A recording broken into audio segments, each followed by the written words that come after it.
viewers, welcome to another episode of the Naija Development Podcast Show, where everything we discuss here is all about Nigeria's development. So with me on the show today are Dr. Chris Chikere, who works with Robert Goddard University here in Aberdeen, United Kingdom, Mr. Isidro Onyako, who is an engineer and entrepreneur in Canada, and Barrister Enyina Nwosu, who is a solicitor here in the United Kingdom. Welcome to the show, gentlemen. Welcome. So today we're going to be discussing a very wonderful topic, because like we said, this show is all about Nigeria. This show is all about how we are going to improve Nigeria. We're not going to just sit down here waiting for the government to do everything for us. So as young people, we've come together to see what we can do to get our country moving forward. So Nigeria, as we know, is a large country blessed with natural resources. But we could see that in the early 80s, Nigeria was beginning to grow. Our industrial sector was beginning to, boom, manufacturing tires, textiles, batteries, cars.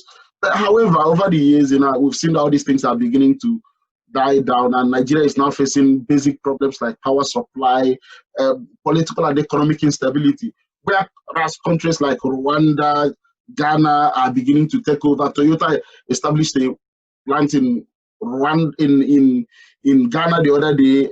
The normal destination used to be Nigeria, and Volkswagen went to Rwanda. So investors are taking their money away. So, gentlemen, what do you think are the political factors that are responsible for this what will I call it, underdevelopment we are seeing in Nigeria at the moment? So I'll start with you, with Dr.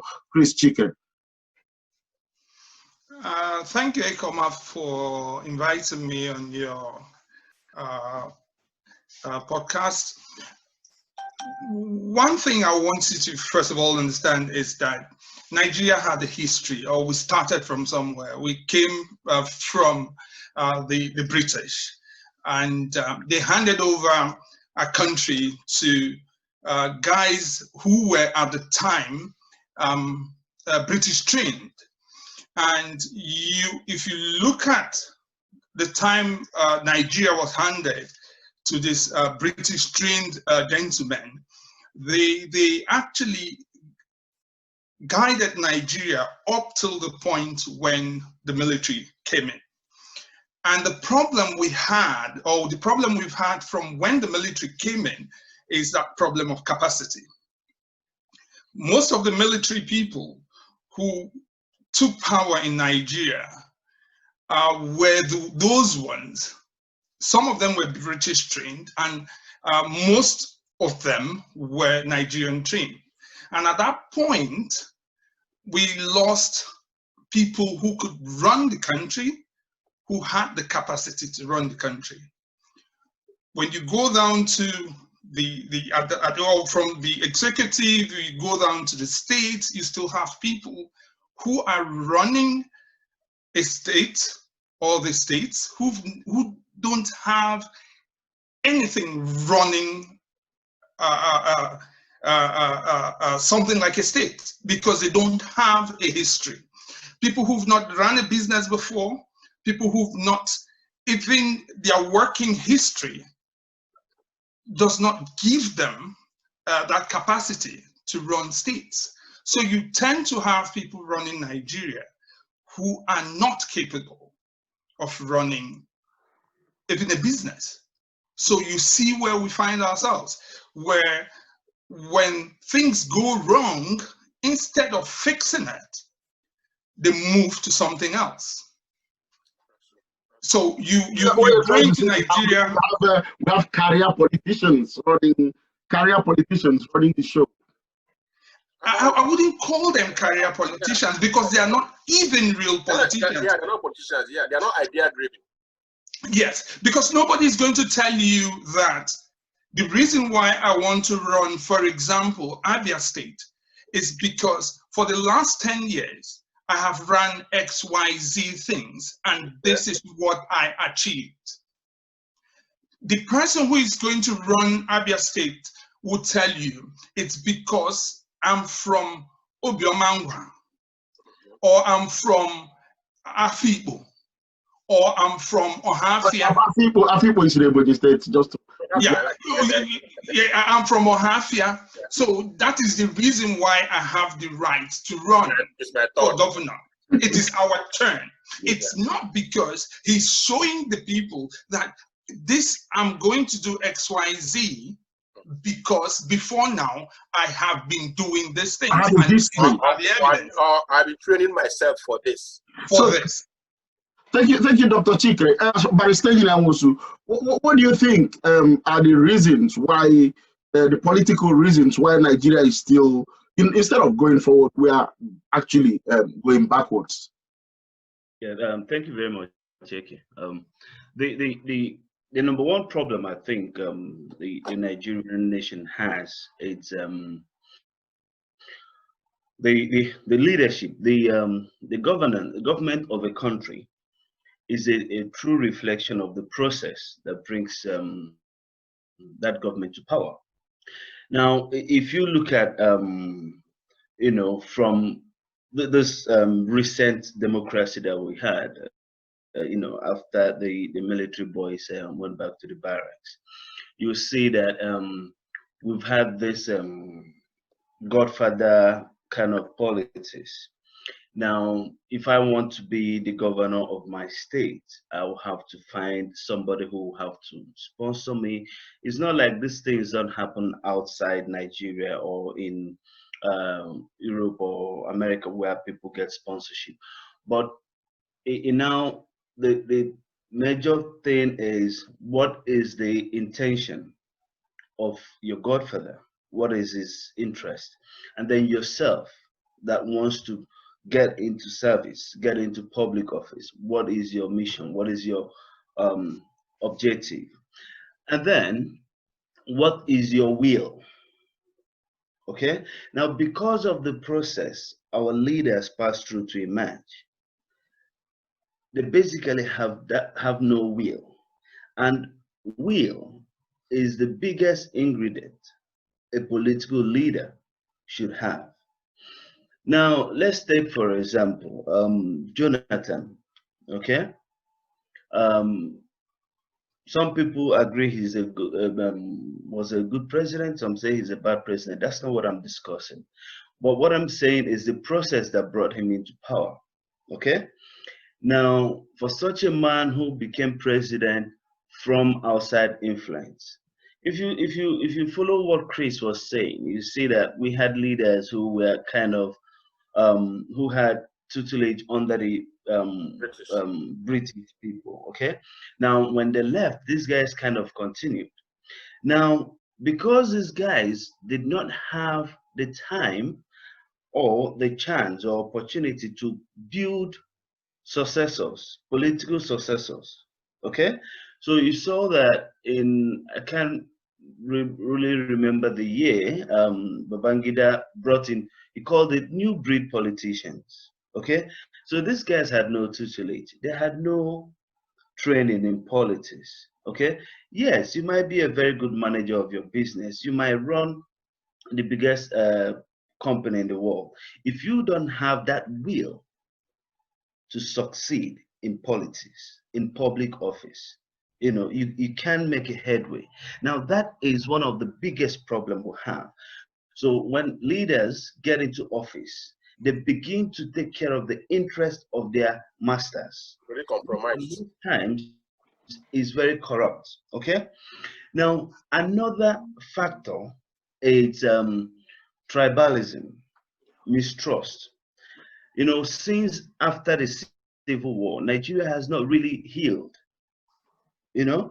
Now, because of that mistrust, when there is a southern president, he's expected to fix the south. When there's a northern president, he's expected to fix the north. Now, when the north is in power, they are thinking, all right, this is Biafra people might leave. If we develop Calabar, if we develop Aba, if we develop this, if you build seaport in Port Harcourt, if you build this, if you do this, these people are going to leave anyway. Now, that mistrust, whether we accept it or not, it's there in our hearts.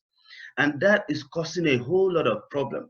Now, we can't develop, you can't imagine that a training school for seamen is sited in Kaduna. In desert. You know, yeah. So you see, these are things, you know, small things like this. It See, affects. did you see the intention? The intention Yeah. is there. That's So, what. you know, yeah. So it takes a leader who will have the will, who will live above board, who will say, Lagos is saturated. We need to decongest Lagos. And the best way to do it is to open up the seaport in Port Harcourt, is to open up the seaport in Calabar without thinking Calabar as southwest. And when you look at this grazing thing, the Fulani headsmen, you know, requesting to have grazing land, you know, in different parts of the country. If we didn't have that mistrust in us, if there was no mistrust, if there was no bad blood, it wouldn't have been a problem. It's a good You thing. understand? You know, so you see that these things, you know, though they might be silent, but they are actually delaying the growth of Nigeria. You see, like I tell people, they've been seeing a lot of Fulani people in trucks or buses going to the east, and it's causing a whole lot of worries. And if Nigeria was together the way it should be, if we didn't have mistrust, should that be a problem? Is No, it there a should problem? Yeah, yeah. Because if you look at it honestly, every day, if you go to Abia line, Enugu line, Abakaliki line, Owerri line, Calabar line, Port Harcourt line, thousands of buses carry Igbo people, people from South to North every day for business. People live there, you know, but because of that mistrust, so we look at everything with suspicion. Isno, can you just jump in there and what do you think are the reasons why, the political reasons why Nigeria is still, instead of going forward, we are now going backwards? If there is one that you say you're directly responsible for, which is internal, and then there's the one that is external, the one that you cannot control. So when you see political instability, right, then investors, these are decisions that are usually made. Then investors will decide where they want to go. However, why this conversation, like this conversation we're having now, why it is relevant is that today there are competing forces. So if you want an investor, those old world order that are used to determine the fate of countries, they are all crumbling now, right? So that's why this is relevant. Even if you do not agree with a particular world mindset, there will be another one that can support what you're doing. So we should not be asking ourselves, what do we have as a nation, right? You know, that has affected us. What did we do as a nation that had affected us, right? If you ask me, I have to be very, very honest to you. I don't really think it is anything that Nigerians caused themselves. We didn't do this into ourselves, right? Because I also know, I've been in Canada for a very long time now, and I can assure you there is an intention to make this place work. Like, you know, it does not matter whether you're native Indian, whether you're Spanish, whether you're Black, Jamaican, white, you know, European, in Canada here. There is an intention to make this place work. But in Nigeria, there is no intention to make Nigeria work. That's my own understanding. And it doesn't really matter whatever Nigerians, you know, do until Nigerians recognize that nobody is invested in your own success. When Nigerians understand that, they'll begin to see how the actions of all our politicians has been interventional. And when you see that Nigeria is making a progress, you will see a political party will just come at what, you know, 1 step forward, 10 steps backward. So I strongly believe that Nigerians in general have more work to do politically. And so I'm saying it so that you can't say, oh, but they have Democrats and Republicans in America. They also have APC and PDP. If you understand Democrat and Republican, they are based on ideologies. But if you understand PDP and APC, they are the same people, cross-carpeted. So there is no ideology. And that was intentional, because my take is that once these politicians begin to understand how their actions is contributing to the failures of Nigeria, bribery is one of it.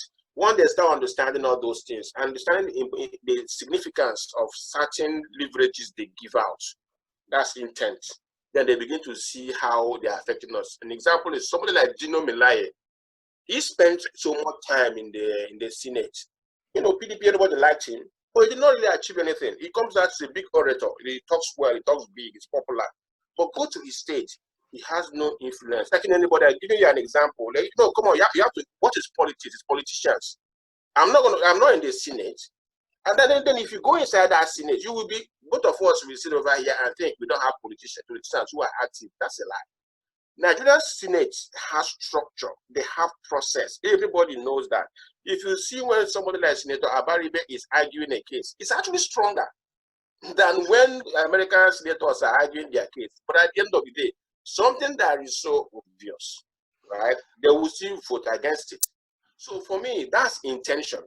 So I will not say our politicians are not active. That is okay. We had a governor, whether it was by omission or commission, there was a governor that was in Imo State. Then another governor, the Supreme Court made a mistake. It's not about the governor. It is not about the governor or whoever. Supreme Court made a mistake, right? The numbers they used to disqualify the other one and install the person that was fought was erroneous. Supreme Court did not even admit that error. Even when the international community, everybody has said there's an error. So, we're going to come back to you. But I just want us to look at one thing briefly. And I'm going to start with you, Isdo, just briefly. Do you believe that the way Nigeria was formed, Nigeria was formed Northern Protectorate, from different regions who were self-governing before, and we were kind of, would I use the word, forced into a marriage? Do you believe that that's the core? Because many people are beginning to say that the way Nigeria was formed could be the reason why we are stagnant today, because of like the different tribes or the different self-governing bodies had their different ideologies, their different vision about what the future could be. Yeah, okay, so for that, I believe that there's an intention, to keep Nigeria the way it is. The structure is very important. This might sound scandalous to you, but I'm an engineer. I will say things based on my observation and my calculations. Nigerian population is no more than 150 million, right? So, and I don't believe that people in the north are giving birth to more children than people in the south. And I also don't believe that there is more livable space, livable land in the north than in the south. Okay, then also, if you step back a bit, open the map, look at history, population, tend to get very closer to the rivers. And also land, life, and plant life, animals, they get very close to where they can see water. Water is the first one, right? Okay, and if you look at River Nile, you will see that the development of Africa has always followed River Nile. So you know that. So now, but why are we always saying that the North has more population? It's very simple. Because the power has been ceded to them.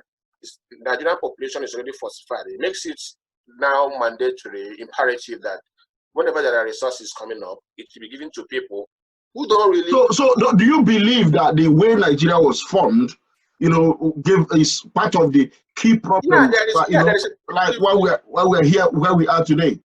But remember, Nigeria was formed with the intention of giving power to the north.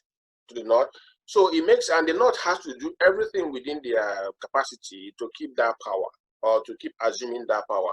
So where resources are needed, remember I talk about the 80-20 rule. The 20% effort you put can take care of 80%. The people who need the resources are not getting the resources. So the structure of Nigeria. So we need to be rounding up now, because we have just 10 minutes to go. So we have 10 minutes to go. So Mr. Dr. Chris, do you believe the way Nigeria was formed, quickly, do you believe the way Nigeria was formed, has contributed to where we are now as a society? No, I don't think so. I don't think so. We are just humans, and one of the problems I still see in Nigeria is the fact that we see ourselves as somebody said, we think in our various ethnicities and we speak in English. So that is one of the problems in Nigeria, and it wasn't brought to us by the outsider. No, it was ourselves. We decided to say, well, yes, because I'm an Igbo man, I would create that area for myself, and because I'm a Hausa man, I will create that area for myself. It had nothing to do with the way we were brought together.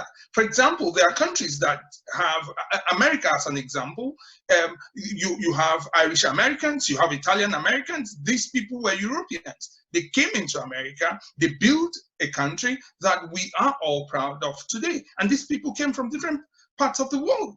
And people are coming from Nigeria, people are coming from other parts of the world and still calling this country theirs. So Barrister Enyila, if I can jump in, can be made by us, not by the different ethnic nationalities. We would decide to say this is what we believe Nigeria should be.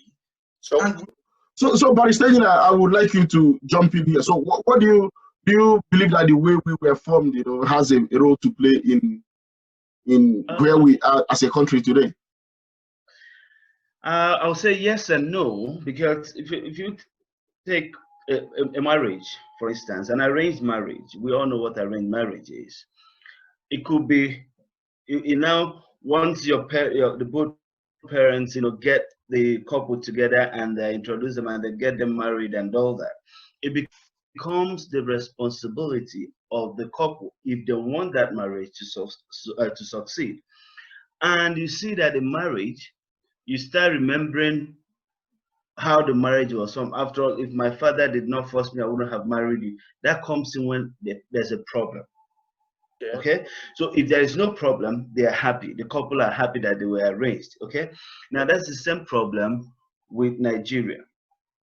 Now the reason why we are talking about Igbos were forced on the Hausas were forced on Igbos, the English people handed over to the North is because there's a problem. Now, if the Igbo man, the Nigerian, the Hausa man, the Yoruba man, the Efik man, they begin to see, we begin to see ourselves as Nigerians, instead of like Chris rightly said, thinking in our tribes, in our dialects, and speaking English and all that. If we're able to see ourselves as one, without that mistrust, remember I said that mistrust is the biggest problem we have. Okay, so it's our responsibility as Nigerians to decide to move this country forward.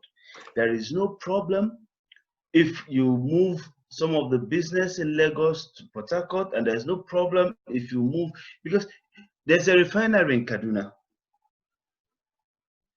Who says you cannot have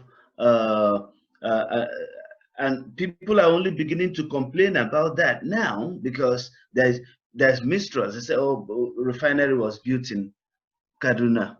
You had to lay all the pipe to Kaduna. And I'm saying, because reasonable people at that time thought it wise that it would be better to have a refinery in Kaduna to make fuel available to the North.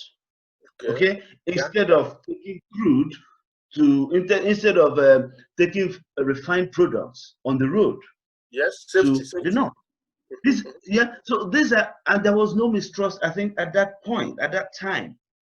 So it was development was going centrally. People were getting what they should. But once that mistrust kicked in, the Igbo people, Hausa people said Igbo people killed us. Igbo people said Hausa people killed us. We developed that mistrust. We destroyed the marriage. Okay, so hold on. Hold on 1 minute. It's almost sounding like the mistrust just came out from nowhere. The president I know. The president of Nigeria, there was something I'm trying to say. There's an intention, and that intention is not going well with Nigerians. Everything now about Nigerian government now is all led by Fulanis. Come on. Being rational means that you should question that. And you should start pulling back your leverage. Right? Where do you live? That takes us to the next question. That takes us to the next question. How is though? What do you think, briefly, what do you think are the solutions now? Because we can continue on and on and on. The problems of Nigeria can take us for a whole 10 episodes. What do you think are the typical quick solutions, quick fixes that we can use to get Nigeria back on track? No, we need to go back. We need to go back to the marriage you talked about. We need to go and look at the conditions of that marriage. If there are things where do you live? I live in Canada. Yeah. Right. What's the name of is that president or prime minister? Prime minister, yeah. What's his name? Justin Trudeau. Where is he from? It's French. I think. You don't know. So you are thinking about it. Yeah. But straight, if I ask you who is your president, you say his name is Buhari. He's from Katsina State. My point is that that is the fact I'm talking about. No, I know. I don't know where Boris is from. Okay. So that's what I'm thinking. Now the mistrust makes us. It's that mistrust that's making you complain that you have 6 or 10 people from. No. It's sounding like I just picked up mistrust from somewhere. Nepotism makes me begin to wonder if you treat your wife in a way that makes your wife question what you're doing, then there will be mistrust. What is the way forward? What is the way forward? Truth and reconciliation. Let us sit down and define the terms of this marriage. It happens in your marriage. It happens in your marriage. It happens in your marriage. If you treat your wife the way she doesn't like, she will bring you to the table. You talk about it, or she will leave. It's as simple as that.